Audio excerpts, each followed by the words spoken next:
எல்லோருக்கும் வணக்கம். எல்லோரையும் வேர்ல்ட்ஸ் பெஸ்ட் தமிழ் சேனலுக்கு வரவேற்கிறோம்.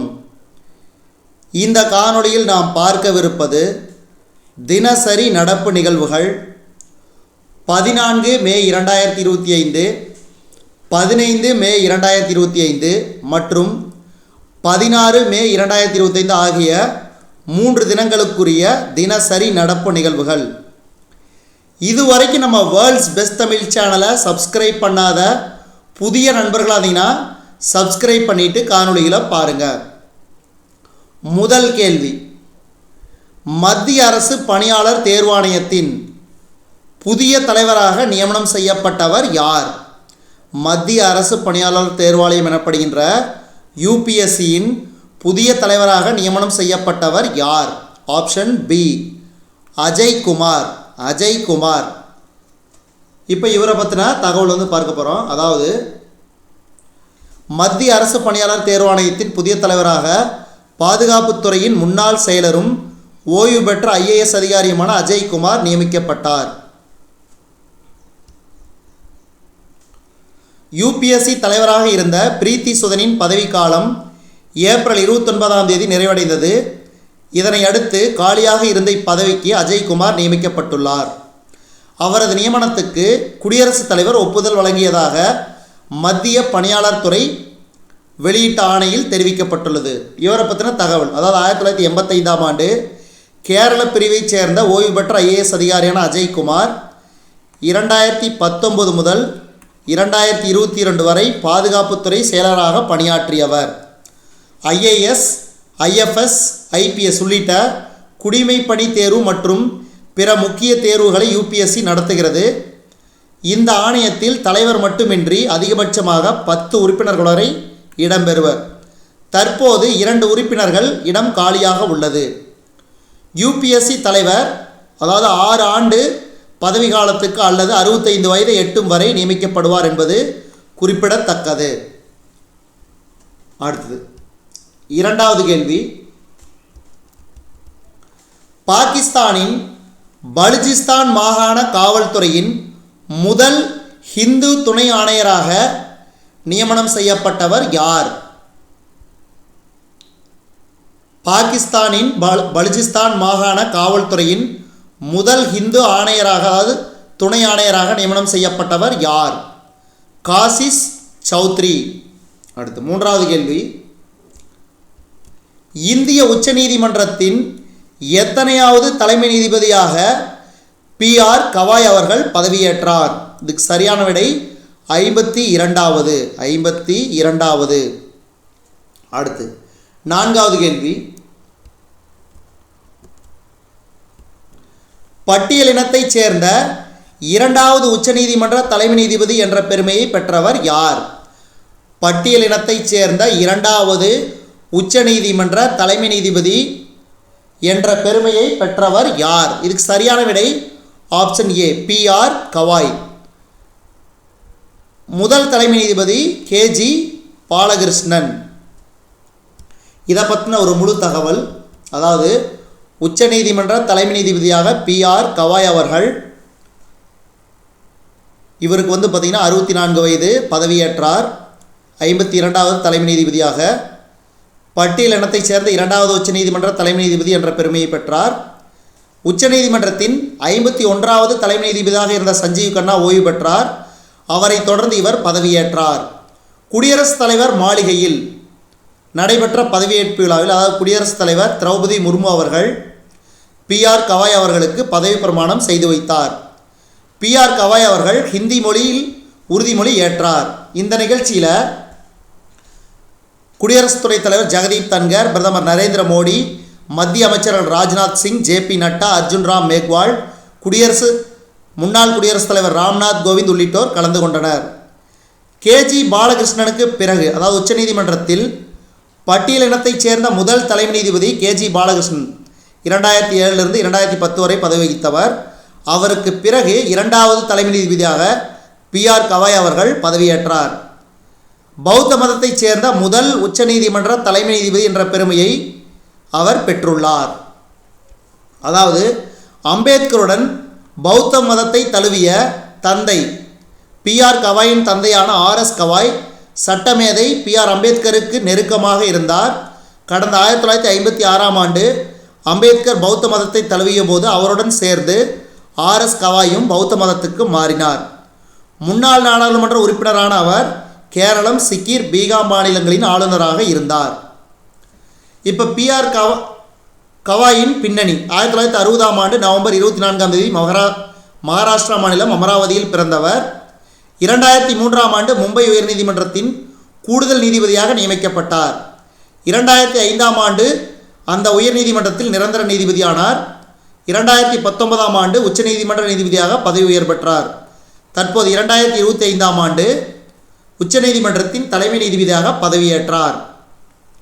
பல முக்கிய தீர்ப்புகளை வழங்கி அரசியல் சாசன அமர்வுகளில் அவர் இடம்பெற்றார். முக்கியமாக ஜம்மு காஷ்மீருக்கு சிறப்பு அந்தஸ்து வழங்கிய அரசமைப்பு சட்டப்பிரிவு 370ஐ மத்திய அரசு ரத்து செய்தது சரிதான் என்ற தீர்ப்பளித்த 5 நீதிபதிகள் அடங்கிய அமர்வில் இவரும் இடம்பெற்றார். அரசியல் கட்சிகளுக்கு நன்கொடை அளிக்க கொண்டுவரப்பட்ட தேர்தல் நிதி பத்திரங்கள் திட்டத்தை ரத்து செய்த 5 நீதிபதிகள் அடங்கிய அரசியல் சாசன அமர்வு மத்திய அரசின் 500,000 ரூபாய் பணமதிப்பிழப்பு முடிவை உறுதி செய்த 5 நீதிபதிகள் அரசியல் சாசன அமர்வில் இவர் இடம்பெற்றிருந்தார் என்பது குறிப்பிடத்தக்கது. அடுத்து 2025ஆம் ஆண்டு ஏப்ரல் மாதத்தில் நாட்டின் சில்லறை பணவீக்கம் எத்தனை சதவீதமாக குறைந்துள்ளது? 3.16%. அடுத்த 6வது கேள்வி, உள்நாட்டிலேயே தயாரிக்கப்பட்ட பார்கவாஸ்திரா எதிர்ப்பு ஏவுகணை அமைப்பு எங்கு வெற்றிகரமாக ஏவி சோதிக்கப்பட்டது? உள்நாட்டிலேயே தயாரிக்கப்பட்ட பார்கவாஸ்திரா எதிர்ப்பு ஏவுகணை அமைப்பு எங்கு வெற்றிகரமாக ஏவி சோதிக்கப்பட்டது? கோபால்பூர் எங்கே இருக்குது? ஒடிசா மாநிலத்தில். இதை பற்றின ஒரு தகவல், அதாவது உள்நாட்டு ட்ரோன் எதிர்ப்பு அமைப்பு இந்தியா வெற்றிகரமாக சோதனை. ஆளில்லா விமானங்கள் அதாவது ட்ரோன்களை அழிக்கும் நோக்கத்துக்காக உள்நாட்டிலேயே தயாரிக்கப்பட்ட குறைந்த விலை பார்கவாஸ்திரா எதிர்ப்பு ஏவுகணை அமைப்பு ஒடிசா மாநிலம் கோபால்பூரில் வெற்றிகரமாக ஏவி சோதிக்கப்பட்டது தான் அந்த ஏவுகணை. இது சோதிக்கப்பட்டது. அதாவது ஒடிசா மாநிலம் கோபால்பூரில் நடத்தப்பட்ட பார்கவாஸ்திரா ட்ரோன் எதிர்ப்பு அமைப்பின் சோதனையில் இலக்கை நோக்கி சீரிப்பாயும் ஏவுகணை. அதாவது சோலார் பாதுகாப்பு மற்றும் வான்வெளி நிறுவனம் L1 STAL உருவாக்கியுள்ள இந்த ட்ரோன் எதிர்ப்பு ஏவுகணை அமைப்பின் சோதனை மூத்த இராணுவ அதிகாரிகளின் முன்னிலையில் 3 கட்டமாக பரிசோதிக்கப்பட்டது. ரொம்ப ரொம்ப முக்கியம். அடுத்தது, எந்த மாநிலத்தில் ரூபாய் 3706 கோடியில் மின்னணு சிப் உற்பத்தி ஆலை அமைக்கப்பட உள்ளது? இதுக்கு சரியான விடை உத்தரப்பிரதேசம். அடுத்து, இஸ்ரோ வடிவமைத்த EOS-09 புவி கண்காணிப்பு செயற்கைக்கோளின் எடை என்ன? இஸ்ரோ வடிவமைத்த EOS-09 புவி கண்காணிப்பு செயற்கைக்கோளின் எடை என்ன? 1170 கிலோ. அடுத்து, தமிழ்நாடு மாநிலத்தில் மகளிர் சுய உதவி குழுக்களுக்கு வழங்கப்படும் கடன் உச்சவரம்பு ரூபாய் 12 லட்சத்திலிருந்து எவ்வளவு தொகையாக உயர்த்தப்பட்டது? ரூபாய் 20 லட்சம். அடுத்து, முதுமலை புலிகள் காப்பகத்தில் ரூபாய் 5 கோடி மதிப்பில் யானை பாகன்களுக்கு கட்டப்பட்ட குடியிருப்புகளை திறந்து வைத்தவர் யார்? முதலமைச்சர் மு க ஸ்டாலின் அவர்கள். அடுத்து, உதகையில் 127வது மலர் கண்காட்சியை தொடங்கி வைத்தவர் யார்? முதலமைச்சர் மு க ஸ்டாலின் அவர்கள். ஓபன் எராவில் மகளிர் டென்னிஸ் போட்டியில் தொடர்ந்து 3 ஆட்டங்களில் 3வது செட்டை பிரேக்கர் மூலமாக வென்ற முதல் போட்டியாளர் என்ற சாதனையை படைத்தவர் யார்? ஓபன் எராவில் மகளிர் டென்னிஸ் போட்டியில் தொடர்ந்து 3 ஆட்டங்களில் 3வது செட்டை பிரேக்கர் மூலமாக வென்ற முதல் போட்டியாளர் என்ற சாதனையை படைத்தவர் யார்? Option A, Peyton Stearns. அடுத்து, 2025ஆம் ஆண்டு இத்தாலி கோப்பை கால்பந்து தொடரில் எந்த அணி சாம்பியன் பட்டத்தை வென்றது? பொலக்னா. அடுத்து, சமீபத்திய செய்திகளில் இடம்பெற்ற தில்பாக் சிங் எந்த விளையாட்டுடன் தொடர்புடையவர்? பளு தூக்குதல். அடுத்து, பொள்ளாச்சி பாலியல் வன்கொடுமை வழக்கில் குற்றம் சாட்டப்பட்ட எத்தனை பேருக்கு சாகும் வரை ஆயுள் தண்டனை விதித்து கோவை மகளிர் நீதிமன்றம் தீர்ப்பளித்தது? 9 பேர். நீரஜ் சோப்ராவுக்கு கௌரவ லெப்டினன்ட் கர்னல் அந்தஸ்து. இந்தி ஈட்டி எறிதல் நட்சத்திர வீரர் நீரஜ் சோப்ராவுக்கு இராணுவ லெப்டினன்ட் கர்னலாக கௌரவ அந்தஸ்து அளிக்கப்பட்டுள்ளது. அதாவது இராணுவத்திலேயே விசிஷ் சேவா, பரம் விசிஷ் சேவா ஆகிய பதக்கங்கள் வழங்கியும் அவர் கௌரவிக்கப்பட்ட நிலையில் தற்போது லெப்டினன்ட் கர்னலாக உயர்ந்திருக்கிறார். இவர் 2020ஆம் ஆண்டு டோக்கியோ ஒலிம்பிக்கில் தங்கப்பதக்கம் வென்றார். அதாவது சர்வதேச களத்தில் முதல் முறையாக ஈட்டி எறிதலில் தங்கப்பதக்கம் வென்ற இந்தியர் என்ற பெருமை பெற்றார் நீரஜ் சோப்ரா. அதே மாதிரி ஒலிம்பிக் களத்தில் தனிநபர் பிரிவில் தங்கம் வென்ற முதல் இந்தியர். 2024 பாரிஸ் ஒலிம்பிக்கில் வெள்ளி பதக்கம் வென்ற அவர் அடுத்தடுத்த ஒலிம்பிக்கில் பதக்கம் வென்ற 3வது இந்தியராக பெருமை பெற்றார். இது தவிர உலக சாம்பியன்ஷிப், ஆசிய சாம்பியன்ஷிப், டைமண்ட் லீக், காமன்வெல்த் என அனைத்து விதமான சர்வதேச அரங்கிலும் சாம்பியனாக அசத்தியிருக்கிறார். விளையாட்டுத்துறையில் இவருக்கு கேல் ரத்னா, அர்ஜுனா விருதுகள் பெற்றுள்ள அவர் பத்மஸ்ரீ விருதும் வழங்கி கௌரவிக்கப்பட்டுள்ளது குறிப்பிடத்தக்கது. அடுத்து, பாகிஸ்தானுக்கு ரூபாய் 8700 கோடி கடன், சர்வதேச நிதியம் விடுவிப்பு. சர்வதேச நிதியம் அளிக்க உள்ள கடன் தொகையில் 2வது தவணையாக $1023 பில்லியன் பாகிஸ்தானுக்கு வழங்கப்பட்டுள்ளது. அடுத்து, கனடா புதிய அமைச்சரவையில் இந்திய வம்சாவளியினருக்கு இடம். அதாவது கனடாவின் புதிய அமைச்சரவையில் இந்திய வம்சாவளியைச் சேர்ந்த அனிதா ஆனந்த் வெளியுறவுத்துறை அமைச்சராகவும் மணிந்தர் சித்து சர்வதேச வர்த்தகத்துறை அமைச்சராகவும் நியமிக்கப்பட்டுள்ளனர்.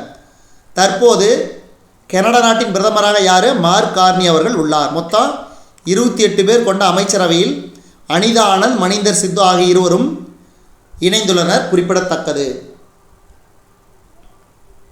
அதே மாதிரி அந்த நாட்டின் சர்வதேச வளர்ச்சித்துறை செயலராக இந்திய வம்சாவளியைச் சேர்ந்த ரன்தீப் சாராய் நியமிக்கப்பட்டுள்ளார்.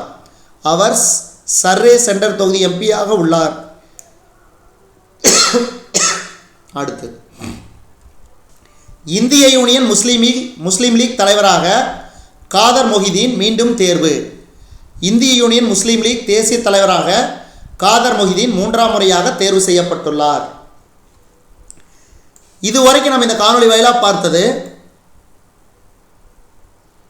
தினசரி நடப்பு நிகழ்வுகள் 14, 15, 16 மே 2025 ஆகிய 3 தினங்களுக்குரிய தினசரி நடப்பு நிகழ்வுகள்.